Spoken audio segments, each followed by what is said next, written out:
Então, para vermos algumas funções que são um pouco mais complexas que funções de primeiro grau, vamos dar uma lembrada rapidinho no que são polinômios. Então, são expressões da seguinte forma. Então, a gente vê aqui que são basicamente potências de x, né, desde a potência zero, que seria constante, e ele tem potência 1, potência 2, até uma potência n. Então, são basicamente somas de potências de n. Então, n é um número natural, e os números a0, a1 até a n são constantes. Então só a gente define que o an então só é diferente de zero. O coeficiente da maior potência, né, então ele tem que ser diferente de zero. E esse n então é dito o grau do polinômio, ou seja, o número que vai antes da maior potência é chamado de grau. Então alguns exemplos.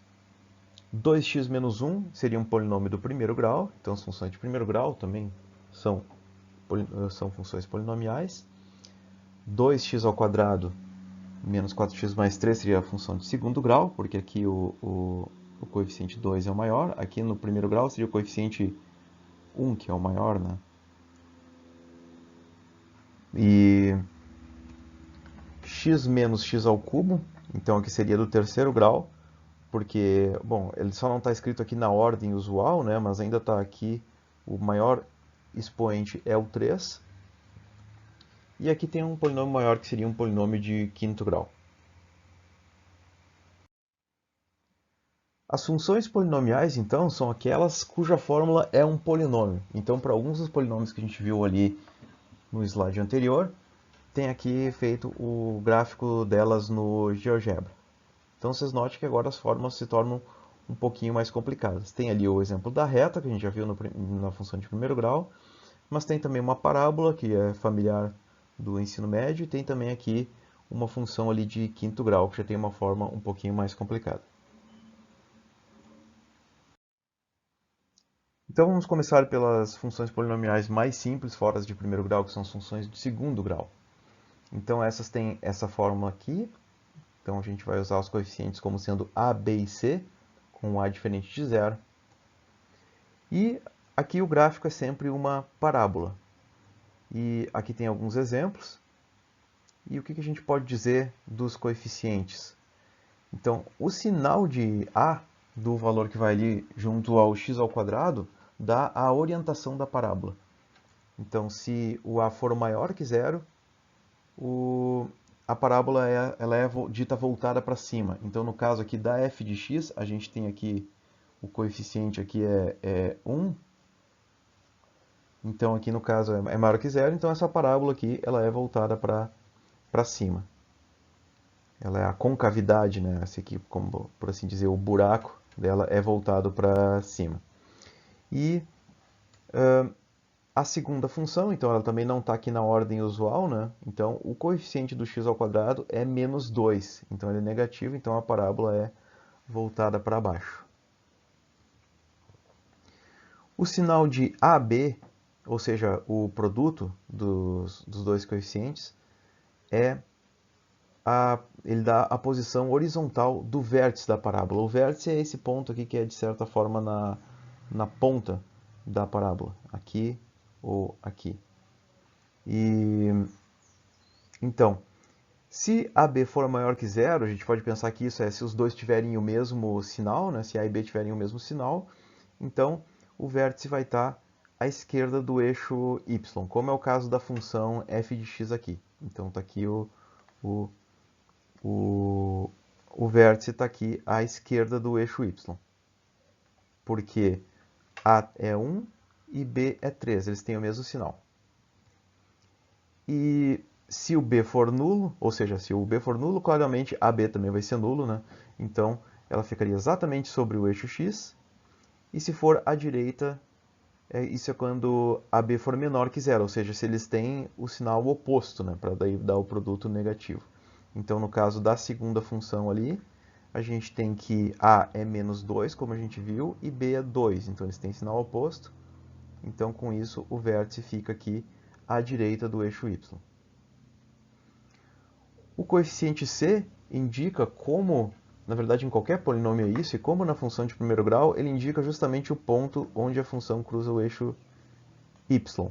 Então, no caso aqui de g, como eu estou marcando aqui, é o 1, então ele cruza aqui justamente no 0, 1. E no caso da função x, ele cruza aqui em menos 2, o eixo y. Né? Porque se a gente aplicar, isso é f de zero, né? Se a gente aplicar zero no lugar do x, só vai sobrar esses termos aqui caem fora e sobra só o termo ali c.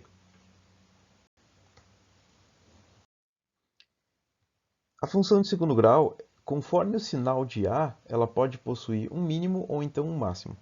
Bom, se o a for positivo, a gente já viu que isso quer dizer que a parábola é virada para cima, então ela tem um valor mínimo aqui embaixo. E se o a for negativo, ela é virada para baixo, então ela vai ter um máximo aqui em cima. Então, esse valor máximo ou mínimo, a gente pode dizer em geral que é o valor extremo, né, que a gente vai chamar então aqui de y estrela, ele ocorre quando o valor de x é um determinado x estrela. E aqui a gente tem as fórmulas para eles. Então, o x estrela é menos b sobre 2a, e y estrela é c menos b ao quadrado sobre 4a. Então vamos ver um exemplo. Encontre o valor extremo de f de x igual a 1 mais 2x menos 2x ao quadrado, dizendo para qual valor de x ele ocorre.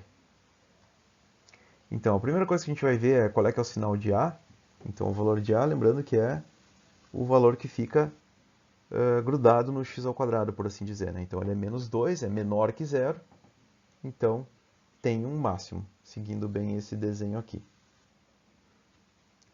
Só pegando aqui os valores de b e c. Então, b é o valor que está junto é o coeficiente de x. E c é o termo constante da fórmula da função. Então, o valor máximo, a gente substituindo aqui os valores, na fórmula de y, aqui você pode executar para acompanhar.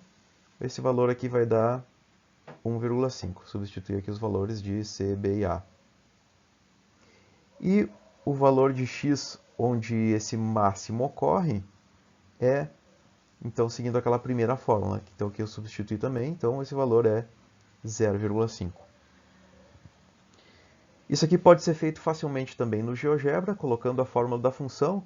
E quando se seleciona a função no GeoGebra, ele destaca pontos especiais da função, como por exemplo os interceptos e também os extremos. Então, se eu clicar em cima desse ponto aqui, do vértice, ele vai me dizer que esse extremo é x igual a 0,5 e y igual a 1,5, exatamente como a gente calculou.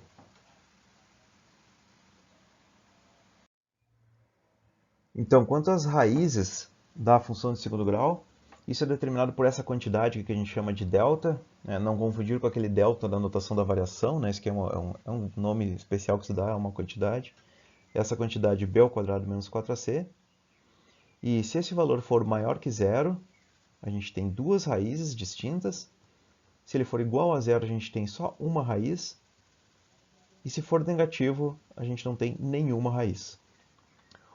O valor das raízes é dado pela já conhecida fórmula quadrática, ou às vezes chamada de fórmula de Bhaskara, que é essa fórmula aqui.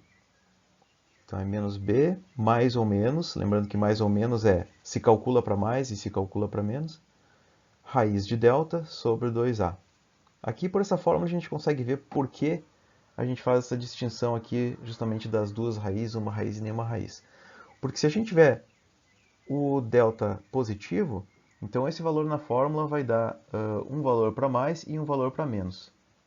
Então daí a gente vai ter duas raízes. Se o delta for zero, então esse valor aqui vai ser simplesmente cortado. Então a gente tem simplesmente menos b sobre 2a, então a gente tem só um valor para a raiz.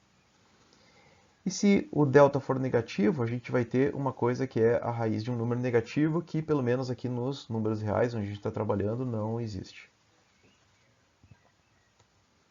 Então, encontre as raízes de x ao quadrado menos 2x menos 3, se existirem.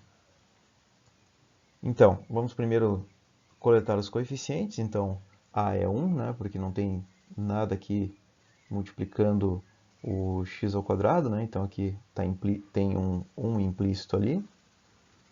b é menos 2, que é o coeficiente do x, e c é menos 3, que é o termo constante.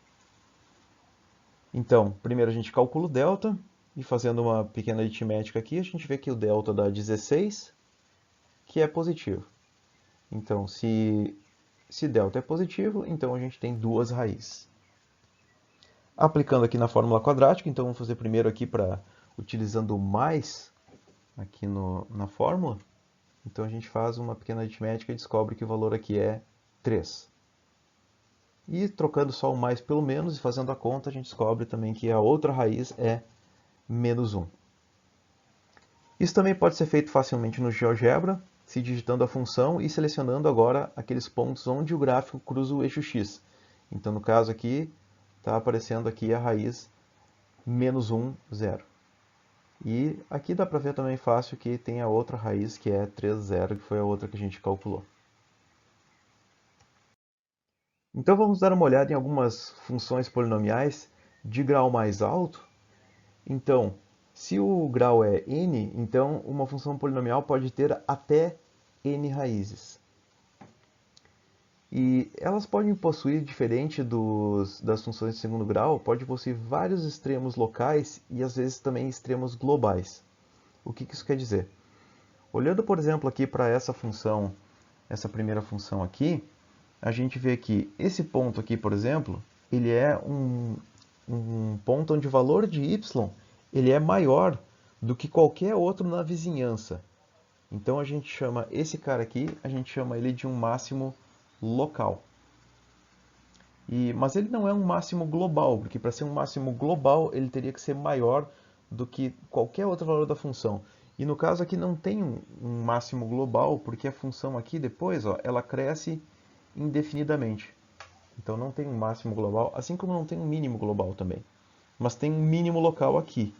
Aqui nesse valor, nesse ponto, o valor de y é maior do que os pontos na vizinhança, mas não menor que os pontos aqui na esquerda. Na função de baixo, a gente tem então também mínimos locais, então esse ponto aqui é menor do que os vizinhos, esse ponto aqui o y é maior que os vizinhos, e esse ponto aqui o y é menor que os vizinhos. Então a gente tem dois mínimos locais e um máximo local. Mas esse ponto aqui de baixo, ele não é só maior que a vizinhança, mas é maior do que qualquer outro ponto. Então a gente tem esse cara aqui, ele é um mínimo global. Não existe máximo local porque a função ela cresce indefinidamente aqui tanto para a esquerda quanto para a direita. Então, quando n é ímpar, a função se comporta de uma maneira mais ou menos parecida com uma função de primeiro grau, no sentido que não possui um extremo global, porque ela cresce para um lado e decresce para o outro, indefinidamente. E quando o n é par, ela funciona de uma maneira mais ou menos parecida com uma função de segundo grau. Então, aqui a gente pode ver que essa função aqui de quarto grau, então isso depende do valor agora, a gente chama de termo líder, né, o AN, o coeficiente do termo de maior grau. Então, no caso aqui de x na quarta, o coeficiente é 1, que é positivo, né? Então, você vê que ela se comporta mais ou menos como se fosse uma parábola virada para cima. Então, ela possui mínimo. E para funções de grau par, funciona sempre dessa maneira. Se o coeficiente líder for negativo, vai ter um máximo, e se for positivo, vai ter um mínimo, como é o caso aqui. E o comportamento nos extremos também é similar conforme a paridade de n. O que isso quer dizer? Quer dizer que aqui, como o coeficiente, na primeira função, como o coeficiente ali do termo líder é 1, ela se funciona nos extremos como se fosse uma reta, ou seja, ela tende a mais infinito aqui quando x aumenta e tende a menos infinito quando x diminui. Se fosse uma função, por exemplo, com menos x ao cubo, ela se comportaria como uma reta decrescente. E a mesma coisa aqui na função de baixo, né? Então aqui quando o valor do termo líder é positivo, ela funciona assim, ela vai crescendo para sempre, para os dois lados, e seria o oposto se o valor do termo líder fosse negativo.